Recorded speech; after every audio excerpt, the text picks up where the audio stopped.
इस study with Abhijit में आपका स्वागत है। आज हम लोग जो टॉपिक डिस्कस करने जा रहे हैं, टॉपिक का नाम है हमारा फेसेट ऑफ करिकुलम, जिसके अंदर 3 पार्ट में इसे डिवाइड किया गया है: subject centre, learner centre and the problem centred. ये टॉपिक उतना लॉन्ग आंसर में जनरली आपको देखने को नहीं मिलेगा, लेकिन किसी भी लॉन्ग आंसर में ये उसका सब पार्ट बनकर बहुत बार एग्जामिनेशन में देखा जाता है। तो चलिए इस वीडियो को कवर करते हैं। पहले ये देखिए, facet of curriculum. There are 3 basic type of curriculum design: subject centred, learner centred and the problem centred design. यानी करिकुलम को डिज़ाइन करने के 3 एस्पेक्ट्स हो सकते हैं।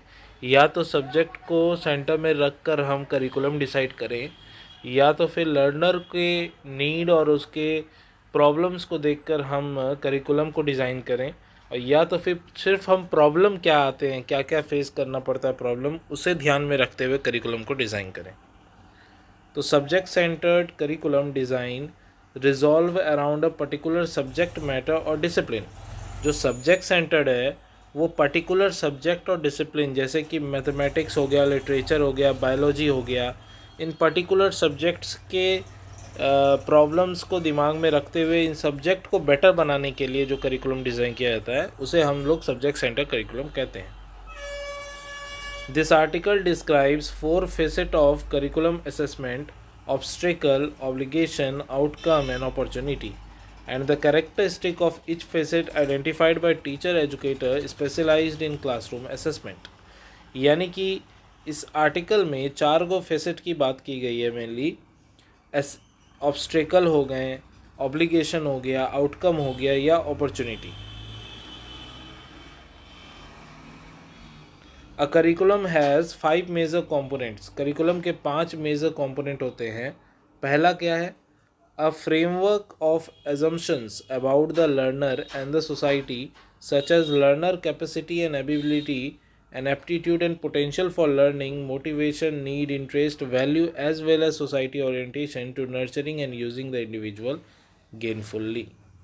यानी फ्रेमवर्क ऐसा डिज़ाइन किया जाना चाहिए जिसमें कि लर्नर और सोसाइटी दोनों के कैपेसिटी, एबिलिटी, एप्टीट्यूड और पोटेंशियल को कहीं ना कहीं वो करिकुलम बढ़ा सके। मोटिवेशन, नीड, इंटरेस्ट या वैल्यूज़ की भी बात की जा सके उसमें। Any curriculum consist of several component, जैसे objective, attitude, time, student, teacher, need analysis, curriculum activities, material, study skill, language skill, vocabulary, grammar and assessment. ये सब कुछ करिकुलम के अंदर होना चाहिए। मेनली 3 फेसेट ऑफ जो करिकुलम है उसे यहाँ शॉर्ट में मैंने बताया है। देखिए, continuous appraisal of the existing programme in terms of emerging need, यानी कंटिन्यूअसली उस पर काम करना चाहिए, तभी आपको आपकी ज़रूरत अनुसार उसमें चेंजेस देखने को मिलेंगे। Changes where evaluation indicate they are required, and operation of an effective ongoing education programme while making changes. तो ये 3 फेसेट ऑफ करिकुलम को दर्शाते हैं। अब एक्टिविटीज़ इसमें क्या इन्वॉल्व होता है? Activities involve in curriculum development: planning the experience to be utilised, यानी अपने एक्सपीरियंस को प्लान करके आप यूटिलाइज कर सकते हैं।